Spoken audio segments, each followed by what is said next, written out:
Gostaria de citar aqui uma breve história que diz respeito a Charles, o guia espiritual da médium Ivone do Amaral Pereira. Muita gente lê as obras de Ivone e muitas pessoas não sabem quem é Charles, ou Charles, como alguns costumam dizer. Charles é um espírito ligado a Ivone há muitas encarnações. E a encarnação mais recuada que a gente tem acesso, que a gente tem informação, é de um príncipe persa no ano 40 da nossa era. Sacaran era o nome do príncipe. Um príncipe persa, déspota, autoritário, mal-humorado, indiferente. Esse príncipe, que tinha todos os prazeres que a condição material pode proporcionar, que tinha riquezas as mais variadas, que era conhecido, que estabelecia leis rigorosas no seu país. Embora não fosse necessariamente perverso, embora se interessasse até por alguma cultura, embora não fosse um príncipe devasso, também não era um príncipe moralizado, era um príncipe sempre indiferente e mal-humorado. Tinha 15 esposas no seu harém, como era cultural na época, mas não tinha nenhum tipo de ligação emocional e afetiva com nenhuma delas. Tinha contato com elas, mas não tinha. Tinha seus cães e era bajulado, era aplaudido, era presenteado o tempo todo. Num dia, Sacaran, em um do seu aniversário, recebeu vários presentes, várias homenagens, joias preciosas. As esposas bailavam para ele, faziam massagem no divã em que ele ficava reclinado em uma mesa, acepipes, comidas, bebidas boas, as pessoas homenageando naquela região persa, naquele país que ele governava como um grande príncipe famoso de todo o país, na antiga Pérsia. Estamos falando aqui do tempo do ano 40 da nossa era, o ano 40 depois de Cristo. A mensagem de Jesus já havia passado pela terra. O Cristo de Deus já havia transitado pelo mundo e já havia voltado ao alto plano espiritual de onde ele veio. Já havia deixado o seu evangelho. Estávamos no início da era cristã, mas a mensagem de Jesus ainda não tinha chegado naquelas regiões da Pérsia. E ele governava com mão de ferro, indiferente aos sentimentos das pessoas, etc. Nesse aniversário, um dos seus servos e braço direito dele, auxiliar, Osman, que já era convertido ao cristianismo e que gostava da mentalidade cristã, dos ensinos cristãos, embora tentou falar para o Sacarão príncipe, que achou interessante, se interessou, mas não aprofundou, porque ele era grego, se não me falha a memória, e tinha passado um tempo na Judéia, na Galileia, e ouviu os ensinamentos de Jesus, inclusive ouviu as próprias lições do Cristo. Osman tentava falar-lhe do cristianismo, e ele não dava importância. Osman então disse: meu príncipe é uma pessoa muito mal-humorada, muito endurecida, mas é porque ele nunca conheceu o amor. Tem 15 esposas, mas nunca conheceu um sentimento. E ele conhecia uma menina de 17 anos, chamada Lígia. E Lígia havia se apaixonado por esse soberano. Vivia às vezes ali na região persa, embora fosse grega também. Foi trazida com o pai, que era amigo de Osman, para a Pérsia. E ali ficara e viu o príncipe num dos seus jardins da sua mansão, se deslumbrou com ele, de vez em quando olhava ele, e durante 6 meses, depois do seu apaixonamento, ficou ali, até que pediu para Osman um dia bailar para ele, dançar para ele, e isso ele fez. No aniversário, Osman disse: eu vou chamá-la. Ela ama ele tanto, de repente toca o coração dele. A Lígia entrou, bailando de uma forma excepcional, de uma maneira que ele nunca tinha visto em nenhuma dançarina persa. O gingado era aprendido e os passos eram aprendidos na tradição das danças gregas, nos templos gregos, porque ela foi dançarina do templo de Delfos, que é onde tinha ali o Apolo, o templo de Apolo, né? Ali no Golfo de Corinto, né? Na região da Grécia, onde tinha o oráculo de Delfos, né? Conhece-te a ti mesmo, de Sócrates, e assim por diante. A Pitonisa de Delfos, ela foi uma dançarina. Ela entrou e encantou ele. Ele ficou deslumbrado. Ela não fez a reverência que ele queria, ele ficou até chateado, ele ficou enfurecido, as pessoas até olharam para ele achando que ele ia mandar os soldados chicoteá-la. Os soldados, inclusive, esperaram alguma ordem dele, mas ele olhou aquela menina, quase uma criança, 17 anos, bailando, rodopiando, chegou na mesa e deitou por entre as taças de vinho e os talheres, ergueu a cabeça para ele que ficava num trono acima da mesa, e mostrou a sua face branca, de olhos claros, ela tinha pele clara e cabelo louro.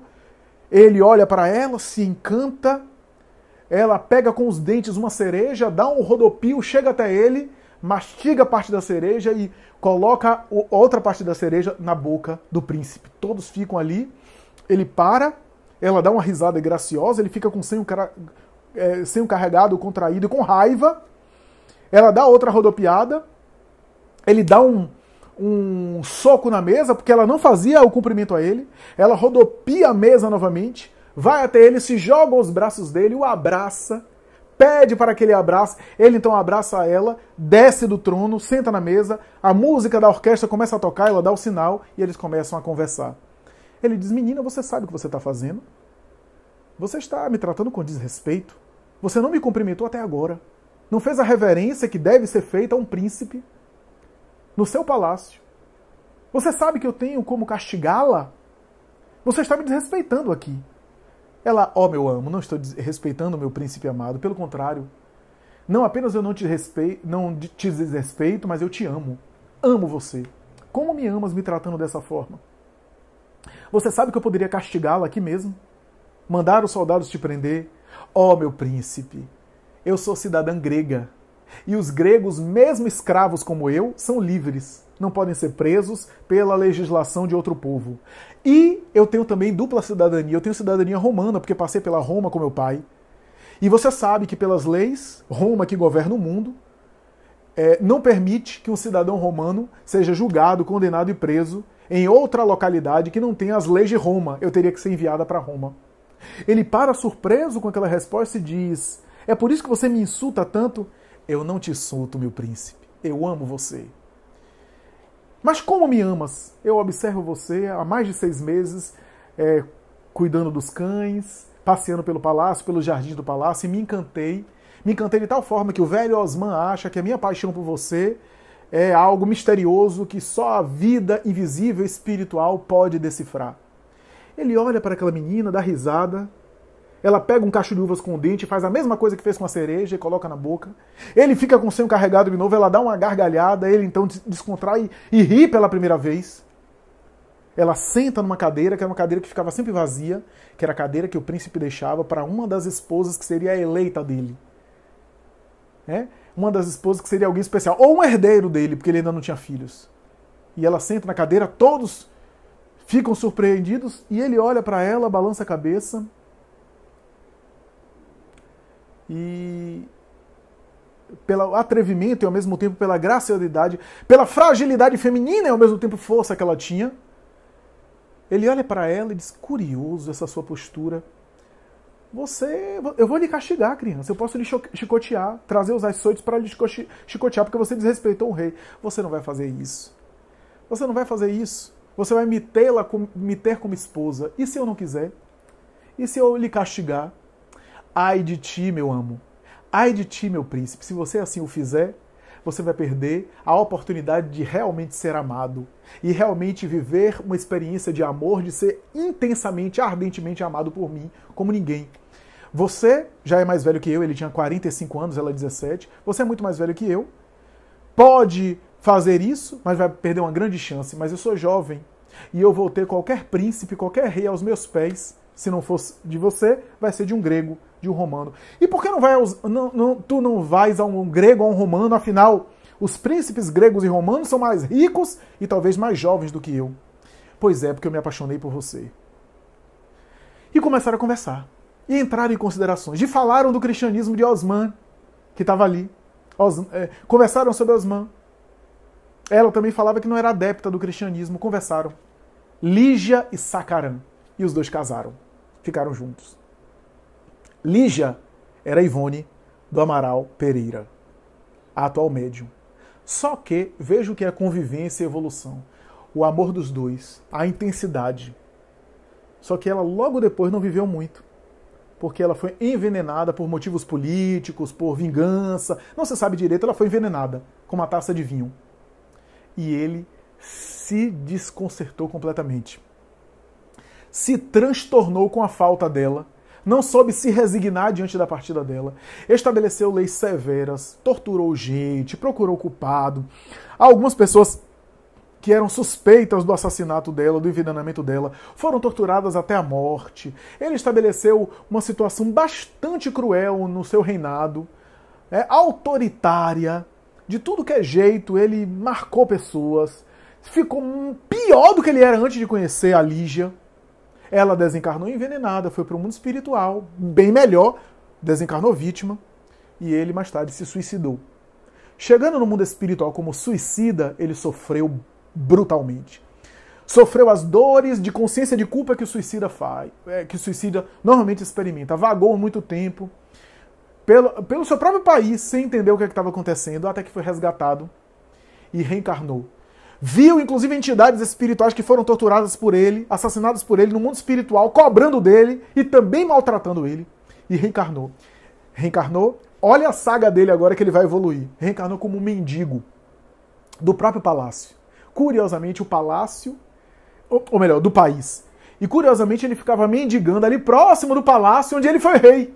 Às vezes sentia inveja dos magnatas, dos nobres, dos poderosos que subiam as escadarias do palácio para falar com o atual príncipe, o atual rei, que não era ele. Ele se sentia inveja, não sabia por quê. Viveu uma vida de mendigo, comendo os pães, as sobras dos pães que as pessoas da rua davam para ele, para lá e para cá. Contraiu lepra em certa fase da vida, e a lepra fez com que ele fosse sempre expulso dos locais. Sempre fosse repudiado. Ele que foi tão bajulado, que foi tão ovacionado, que foi tão aplaudido e tão amado quando foi rei, agora era enxotado de todo lugar que ele ia para não contaminar as pessoas de lepra.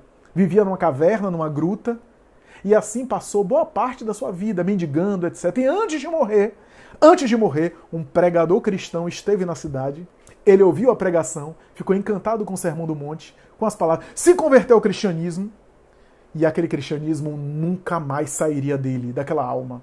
Se sensibilizaria de tal forma com aquele velho, com aquele idoso eremita que pregou para ele, que tinha uma barba de apóstolo até a cintura, barba branca, e a partir daí ele se tornou cristão, pôde ainda viver algumas lições do Cristo na terra. O cristianismo consolou ele e deu sentido para a vida dele de mendigo.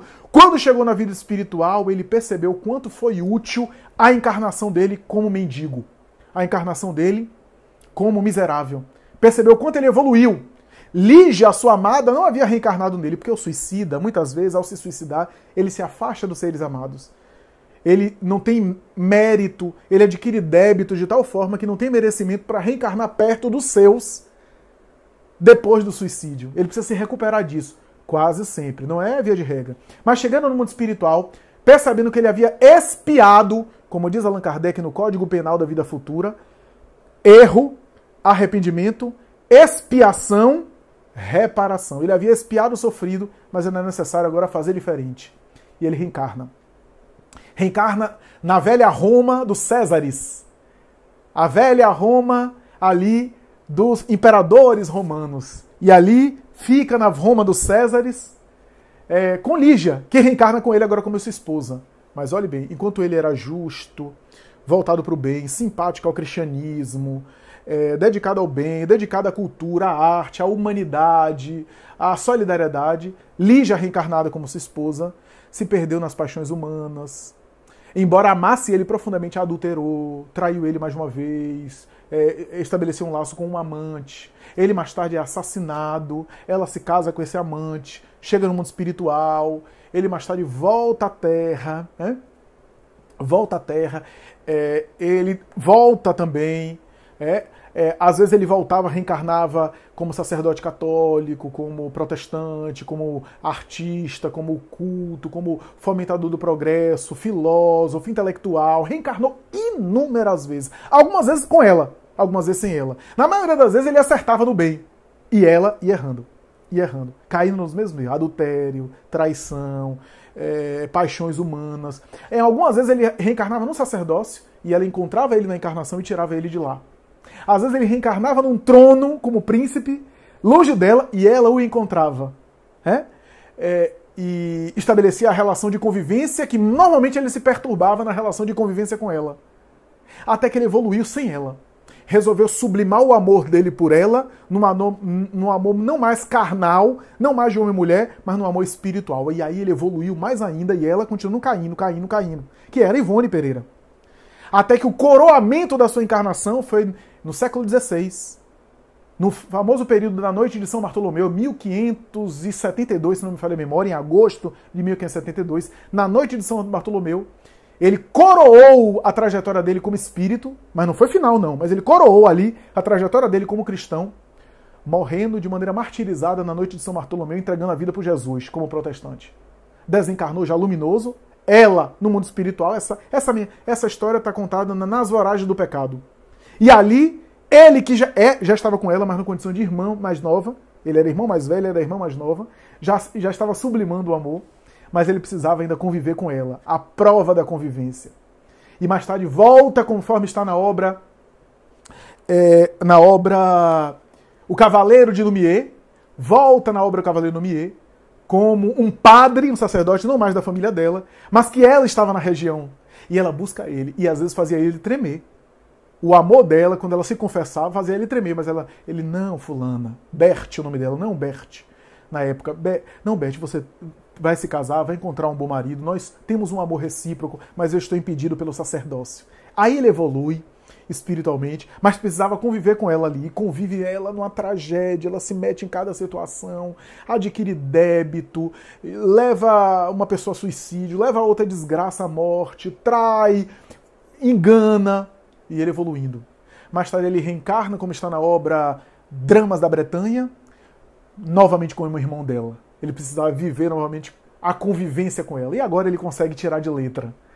Convive com ela, ela é perturbada, e mais tarde, trágico, um final pior ainda do que a encarnação anterior no século XVII, no século XIX, no século XVIII, agora século XIX, ela se acaba de vez, desencarna mal, numa situação trágica que eu não vou contar, e ele ainda reencarna mais uma vez com ela, sendo ela filha dele mais uma vez, e ela mais uma vez se perde, e ele consegue superar a tarefa ali de conviver, porque faltava conviver mais próximo com ela, que ele não conseguia lá, como Sacaran, quer dizer que Sacaran ele foi feliz, mas nas outras encarnações, né? E aí, quando ele aparecia para ela, Charles, e ela não sabia dessas memórias passadas, ele dizia para ela assim, minha filha, nós temos um laço de séculos, mais de 19 séculos reencarnando, mais ou menos juntos, em alguns momentos separados, mas na maioria das vezes nós nos encontramos. Eu quero dizer a você o seguinte, você quer ter um lar, quer ter uma família, quer se casar, você sofre com isso, porque Ivone não teve, não tem, e não teve na encarnação. Você sofre porque não tem isso? Eu quero dizer, Ivone, que eu já tive um lar com você. Eu já fui, inclusive, teu pai, que ofereci um lar para você. E você despedaçou isso mais de uma vez. Em algumas vezes, optando pelo suicídio. Você agrediu o lar e me deixou com esse lar vazio. Eu também quero esse lar e espero por você aqui. Mas você vai ter que passar pela prova. Vai ter que passar pela experiência. E eu aqui estou acompanhando você. Porque o lar que você tanto quer, você despedaçou comigo lá atrás. A convivência. O desafio da convivência. Que é um dos sinais de maior maturidade do espírito para consigo mesmo e para com o outro. Demonstra virtude consolidadas aqueles que têm estabilidade nessas virtudes. E essa estabilidade somente consegue aparecer, essa estabilidade somente consegue ser acionada, somente essa estabilidade funciona, aparece, essa estabilidade somente consegue ser desenvolvida na experiência da convivência consigo próprio e com o próximo.